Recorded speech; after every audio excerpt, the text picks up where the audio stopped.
Hello साथियों, नमस्कार। Vision परिवार में आपका हार्दिक स्वागत है। और आज एक बहुत बड़ी खुशखबरी है आप सभी के लिए। वैसे तो ये जो चर्चा है बहुत दिनों से लगातार आपके बीच है और कई जगहों से आपने जानकारियां ले भी ली होंगी, लेकिन मैं आज आपके कई सारे ऐसे सवाल हैं जिनके बारे में बहुत स्पष्ट करने वाला हूं। अभी हाल फिलहाल में आप उत्तर प्रदेश में वैकेंसी को लेकर के जिस तरह के बाजार में ये चीज़ें आप देख रहे हैं, बहुत सारी खबरें आप तक पहुंची होंगी कि उत्तर प्रदेश में एक बहुत बड़ी भर्ती होने वाली है। और इस खबर के पीछे का क्या बैकग्राउंड है मैं आपको थोड़ा सा समझाता हूं। अभी कुछ दिन पहले भर्ती बोर्ड के एक सदस्य हैं, इनका एक इंटरव्यू आपने देखा होगा, जो अभी एक चैनल है नेशनल हावर करके, इस पर आपने देखा होगा। और इन्होंने इस चैनल पर आकर के कुछ अंदर की बातों को बहुत स्पष्ट किया है और बताया है कि अगले 4 महीने में कम से कम जो है ना 64,000 ऐसे पद हैं जो कि उत्तर प्रदेश में पुलिस भर्ती से जुड़े हुए हैं, और इसकी वैकेंसी आपको अगले 4 महीनों में लगातार देखने को मिल सकती हैं। तो इनका जो कहना है उसके आधार पर हम आपको बताना चाह रहे हैं कि किस किस डिपार्टमेंट में कितनी क्या वैकेंसी हैं, वो देख लीजिएगा एक बार। 64,000 में से 51,000 जो पद हैं वो कांस्टेबल के बताए जा रहे हैं। और कांस्टेबल का जो एक पद है वो हर यूपी में जो बंदे रहते हैं, और मैं ये जानता हूँ गांव से निकला हुआ नौजवान जो हमेशा उन्हें एक दिल में एक अरमान लेके चलता है कि वो वर्दी पहने, और वर्दी का सपना बहुत बड़ा सपना होता है। और इस सपने को पूरा करने के लिए इतनी बड़ी जो वैकेंसी है उत्तर प्रदेश में शायद पहली बार आ रही है। इसलिए किसी को चूकना नहीं है, इसको आप समझ लीजिएगा। अगर अंदर की खबर बाहर तक निकली है तो ये बात बिल्कुल सच भी है। 51,000 कांस्टेबल के जो पद हैं वो आने को लिए हैं। इसके साथ साथ 9500 जो पद हैं वो दरोगा यानी कि यूपीएसआई की वैकेंसी की भी बात इन्होंने कही है। और ये बात ऐसे भी ठीक हो सकती है कि जब पिछली यूपीएसआई की वैकेंसी हुई थी तो उसमें भी जो 9,500 की हो चुकी है, 800 पद कुछ बाद में बताए गए थे, लेकिन वो वैकेंसी उस टाइम पे नहीं आई थी। अब ये बढ़ते बढ़ते इनके द्वारा बताया जा रहा है कि 9,500 के आसपास ये पद आएंगे। तो इस पर भी आप लोग अपनी नज़र बनाए रखें। साथ ही साथ रेडियो विभाग में जो है ना 2,500 के पदों की बात कही गई है।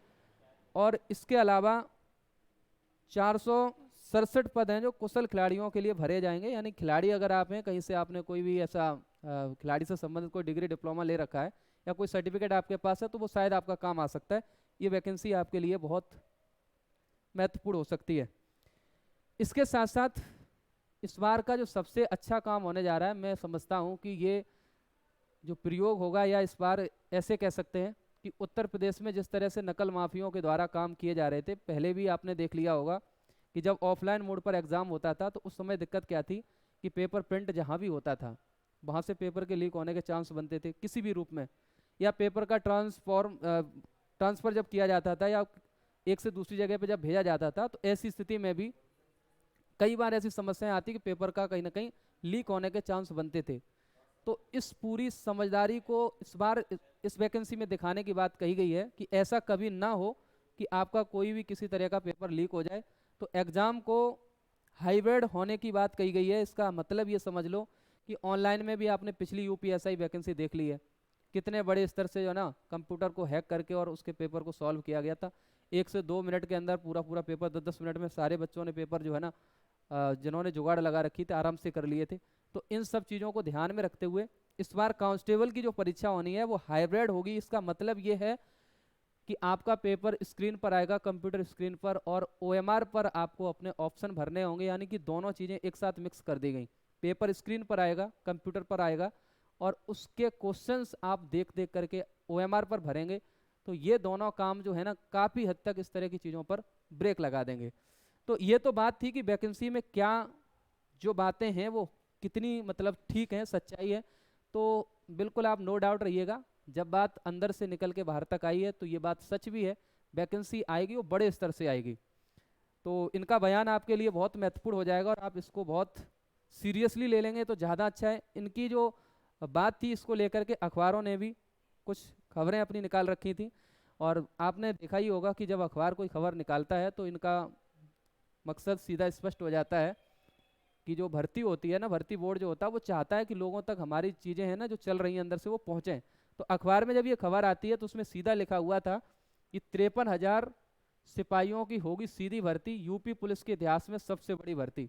और यूपी पुलिस के इतिहास में सबसे बड़ी भर्ती, ये लाइन आपके लिए बहुत महत्वपूर्ण है। आज तक इससे पहले 49,000 की वैकेंसी आपने देखी थी, और उस वैकेंसी से पहले आपने 42,000 की वैकेंसी देखी थी। ये दो बड़ी वैकेंसी जो है ना उत्तर प्रदेश में इससे पहले हुई हैं, बहुत बड़े स्तर से हुई थी, लेकिन ये जो वैकेंसी है पिछले उन वैकेंसी के रिकॉर्ड को तोड़ती हुई आगे जा रही है। तो बहुत ही एक बड़ा अवसर है आप सबके लिए। मैं समझता हूँ कि जिसने भी सपना पुलिस का देखा होगा, ये सपना उसका जरूर पूरा होगा। इसमें एक सबसे अच्छी बात यह है कि 41,811 जो पद हैं वो नागरिक पुलिस के हैं, यानी कि जो सिविल पुलिस में जाने की बात करते हैं बच्चे, उनके लिए भी एक बहुत बड़ी खुशखबरी है। और मैं ये समझता हूँ कि इस न्यूज़ को आप सभी ने पढ़ा होगा, इसको देख भी लेना एक बार ढंग से। और इसमें जो आप सबके लिए सबसे जरूरी और ध्यान देने वाली बात है वो ये है कि 25 लाख तक आवेदन आने की एक उम्मीद जताई जा रही है। 25 लाख बहुत बड़ी संख्या होती है, और आप सबको मालूम होगा कि 25 लाख लोग भर्ती नहीं हो जाएंगे। 25 लाख में से कुछ चंद लोग ही भर्ती होते, 1% 2% लोग। आप एवरेज निकाल के देख लेना कि 25 लाख में से 52-53 हज़ार का कितना रेशियो बनता जाके, कितना परसेंटेज बनेगा जाके। तो आप खुद समझ लो कि इतनी बड़ी भर्ती में इतने लोग जो बैठेंगे उसमें से कम ही लोग सिलेक्ट होंगे।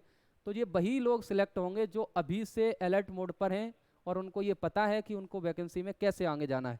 मैं इस पर भी आपको आगे चल के चीज़ें क्लियर करूँगा कि कैसे आपको अपनी इस पूरी यात्रा को पूरा करना है। इसके अलावा भी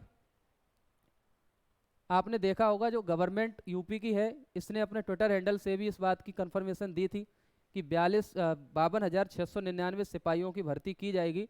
तो यहाँ से भी एक मोहर लगती हुई नज़र आती है कि हाँ बिल्कुल सही है कि वैकेंसी के आने की जो सुगबुगाहट थी वो बिल्कुल स्पष्ट हो गई है और भर्ती आएगी। अब चल क्या रहा है वैकेंसी में, क्या क्या सवाल आपके हैं, मैं उस पर भी थोड़ी सी बातचीत कर लेता हूँ। वैकेंसी में हाल फिलहाल क्या चल रहा है, ये तो खबरें तो अखबार की हैं, अंदर से निकल के आ गई।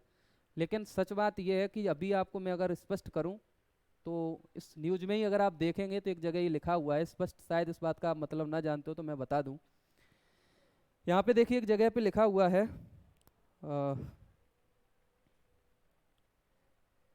जो आपका टेंडर प्रक्रिया होती है ना, इसको लेकर के इसमें दी जा रहा है कि कंपनी कोई ना कोई आपकी इस भर्ती को कराने की जिम्मेदारी लेगी, और उस कंपनी को सिलेक्ट करने की बात जो है इसमें कहीं दे रखी होगी, नहीं दे रखी है, मैं अपनी तरफ से ही बता दे रहा हूँ। 15 जुलाई दे रखी है डेट, 15 जुलाई।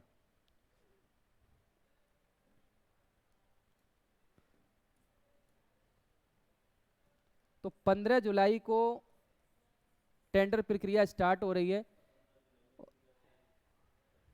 जी। हाँ लिखा है, सही है, 15 जुलाई ये लिखा हुआ है। 15 जुलाई को निविदा निकलेगा। इसका मतलब ये होता है, निविदा का मतलब है एक तरह का एक प्रकाशन जिससे कंपनियों को न्योता दिया जाएगा कि भैया आप आइए उत्तर प्रदेश की इस भर्ती में जो है ना अपने द्वारा कुछ हमें जो है अपने द्वारा जो है ना हमको ये बताओ कि कैसे इस वैकेंसी को आप पूरा करा सकते हैं। तो ये कंपनी जो आती हैं सरकार के या भर्ती बोर्ड के द्वारा सिलेक्ट कर ली जाएगी, और सिलेक्ट करने के बाद पूरी प्रोसेस है जिसमें 4-5 चीज़ें रहती हैं। एक तो फॉर्म निकालना होगा इनको, फॉर्म के साथ साथ वैकेंसी में किस तरीके से इनको एग्ज़ाम कंडक्ट कराना, ये चीज़ें क्लियर करनी होती हैं, और साथ ही साथ कैसे फिजिकल और मेडिकल करा के भर्ती को संपन्न करना है। तो ये पूरी प्रोसेस इस कंपनी के द्वारा की जाएगी, और ये कंपनी आपको जो है ना अगली 15 तारीख से लगभग लगभग मान के चलिएगा जुलाई 15 से लेकर के 15 अगस्त तक ये सिलेक्ट कर ली जाएगी, और इस प्रोसेस को ख़त्म करने के बाद वैकेंसी के जो आने के चांस है नोटिफिकेशन के वो 15 अगस्त के बाद ही जाएंगे। यानी हम लगभग ये कह सकते हैं कि अगस्त का एंड जो आपका रहेगा लास्ट वीक, उसमें वैकेंसी का नोटिफिकेशन संभवतः आ सकता है। और इसके बाद एग्ज़ाम की जो बात है, जैसा कि खबरों में अभी चल रही है कि एग्ज़ाम आपका दिसंबर के लास्ट तक जा सकता है। तो अगर आज से देख लिया जाए ना, समय को देखें हम लोग, तो अभी ये जून तो ख़त्म हो गया, जुलाई अगस्त सितंबर अक्टूबर नवंबर दिसंबर 6 महीने के आसपास का समय है।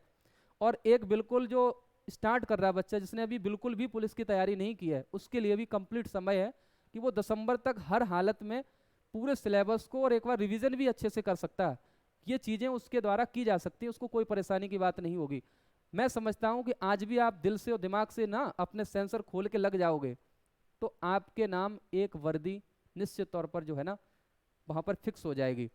तो ये बातें आपके लिए बहुत ज़रूरी हैं। मैं कुछ बातें आपके सवालों को स्पष्ट करने के लिए और उठा ले रहा हूँ। आपके कुछ सवाल हो सकते हैं, मैंने वो सवाल आपके यहाँ पर दिखाए हैं। आपके सवाल शायद लगभग लगभग कॉमन होते हैं, तो उसमें से एक सवाल ये भी है कि क्या वास्तविक रूप में इतनी बड़ी वैकेंसी पुलिस की आएगी। तो देखो जो मैंने अभी बैकग्राउंड आपको बताया उससे एकदम क्लियर हो रहा है कि वैकेंसी तो इतनी बड़ी आएगी, इसमें से आप लोग बिल्कुल नो डाउट हो जाइएगा, किसी के बहकावे में मत आना। और एक बात ध्यान रखना, एग्जाम के लिए आप अभी से लगोगे तभी आपका एग्जाम निकलेगा। अभी तुम सोचो कि वैकेंसी आएगी, उसमें फॉर्म डाल देंगे, फॉर्म को डालने के बाद एडमिट कार्ड आएगा तो हम तैयारी कर लेंगे, तुम्हारे जो ना सपने हैं ऐसे कभी पूरे नहीं होंगे। क्योंकि इतने बड़ी संख्या 25 लाख में आपका स्थान अगर बनना है तो आज से मेहनत करोगे तभी बनेगा। तो ये तो एकदम से आपका सवाल डाउट नहीं रहना चाहिए कि वैकेंसी क्या इतनी बड़ी आएगी, तो मैं क्लियर कर रहा हूँ, हाँ इतनी बड़ी वैकेंसी आपकी आएगी ही आएगी, आप स्पष्ट रहिएगा। नो डाउट हो सकता है कि 53,000 कह रहे हैं और थोड़ा सा लेट वैकेंसी अगर करेंगे तो 53 से ऊपर ही आएगी, कम इससे नहीं होने वाली है। इसके बाद है क्या यूपीएसआई के 9,000 प्लस पद आने वाले हैं, ये भी एक बड़ा सवाल है। तो जो अभी तक न्यूज निकल रही है उसके हिसाब से तो ये भी वैकेंसी आने की पूरी संभावना है, और अगले 4 महीने की जो बात कही गई है उसमें ये भी वैकेंसी आपको मिलेगी देखने को। हाँ 9,500 पद हो जाए या 10,000 हो जाएंगे ये अलग बात है, लेकिन वैकेंसी आपको मिलेगी। और जब उन्होंने 9,000 बोल दिए तो इससे ऊपर ही जाएगी, इससे कम तो होने वाली नहीं है। बात है कि तैयारी कैसे करें या तैयारी किसकी करें, मतलब आप कांस्टेबल की तैयारी करना चाह रहे हैं, यूपीएसआई की तैयारी करना चाह रहे हैं, तो सिंपल बात है भाई समझने वाली। अगर आप बड़ी की तैयारी में लगोगे तो छोटी चीज़ें उसमें कहीं ना कहीं एक बड़े रास्ते में छोटा रास्ता तो शामिल हो जाता है। तो अगर आपके मन में ऐसा है कि हम सर यूपीएसआई की तैयारी कर लें, क्या कांस्टेबल उसमें आ जाएगा, तो कांस्टेबल नॉर्मल बात है कि अगर आप एसआई का पढ़ रहे हो तो कांस्टेबल उसके अंदर आ ही जाएगा, इसके लिए आप परेशान मत रहिएगा। तो आपका अपना जो एक तैयारी का जो दिमाग बनाना है, जो अपना दिमाग सेट करना है, वो मैं अगले किसी वीडियो में आके आपको बताऊंगा कि कैसे कैसे आपको तैयारी में आगे बढ़ना है, वो सारी चीज़ें क्लियर करेंगे। फिलहाल ये है कि आप एसआई में भी अगर लगते हो तो कांस्टेबल की तैयारी आपकी पूरी हो जाएगी, इसमें आपको बिल्कुल भी कन्फ्यूजन की कोई बात नहीं होनी चाहिए। तो क्या यूपीएसआई की तैयारी से कांस्टेबल बन सकते हैं, तो ये प्रश्न आपका इसी में इन्वॉल्व होता हुआ नजर आ रहा है, और ये बात सही है कि आप यूपीएसआई की तैयारी में कांस्टेबल की तैयारी को भी पूरा कर लेंगे, कोई इसमें परेशानी की बात नहीं है। तो आज जो मैंने आपको बताया वो बहुत सारी चीज़ें स्पष्ट करने वाली थी, मैंने क्लियर की हैं कि वैकेंसी आएगी तो क्यों आएगी, इसके पीछे का क्या बैकग्राउंड है, मैंने आपको क्लियर कर दिया है। अब मैं आपसे बस एक दो बातें ये कहना चाहूँगा। वैसे मैं आज आपको बता रहा हूँ, मैंने काफ़ी टाइम के बाद, कई दिनों के बाद वीडियो बनाया, लेकिन इतना ध्यान रखने वाली बात है कि मैं जल्दबाजी में कोई वीडियो देना भी नहीं चाह रहा था। मुझे पता था कि खबर कहीं ना कहीं से सबको मिलती है, लेकिन खबर थोड़ी सी मजबूत हो जाए। तो अब बातें जो है ना, हमें खुद ये रियलाइज़ हो रही कि ये जो बातें निकल के आई हैं इसमें दम है, इसलिए मैं वीडियो आपके सामने लेके आया हूँ। तो आप सबको क्या करना है, बिल्कुल रेडी हो जाना है। रेडी होकर के अब भर्ती कब आएगी इसका इंतजार ना करके आपको अपनी प्लानिंग बना करके लग जाना है। और इसके लिए हम शाम को 7 बजे से, या हो सकता है कि 6 बजे से टाइम टेबल आपको क्लियर कर लेंगे। लगातार आपके लिए क्लास लेके आ रहे हैं, 6 से 7 आएगी, 7 से 8 आएगी, 8 से 9 आएगी, 9 से 10 आएगी, और एक सुबह क्लास हम आपको लेकर के आएंगे, जहाँ तक होगी वो 7 से 8 के टाइम में आपको मिल जाएगी। इसके टाइम टेबल हम आपको जो है ना कुछ ही दिनों में या कुछ ही एक आध दिन के अंदर आपको क्लियर कर देंगे, और उसी टाइम टेबल के अकॉर्डिंग आपको अपनी तैयारी में अभी से लग जाना है। मुझे उम्मीद है कि जितना हम लोग मेहनत करके आपको आगे ले जाने का प्रयास करेंगे, उस सफ़र में आप साथ बने रहे तो आपको अपनी मंजिल मिलने से आपको कोई रोक नहीं सकता है, ये मैं पूरी तरीके से आपको आश्वस्त कर रहा हूँ। यही सब कुछ है, और बहुत जल्द बहुत अच्छा होगा, और बहुत बेहतरीन करने के लिए इरादों से हम लोग उतर रहे हैं। आप सबका साथ चाहिए, आप सबके सपने को पूरा करने में हम जी जान से मेहनत करेंगे, और आपको आपकी मंजिल तक जरूर लेके जाएंगे। यही सब बातें थी, तो आज के लिए बस इतना ही। Thank you so much. जय हिंद, नमस्कार।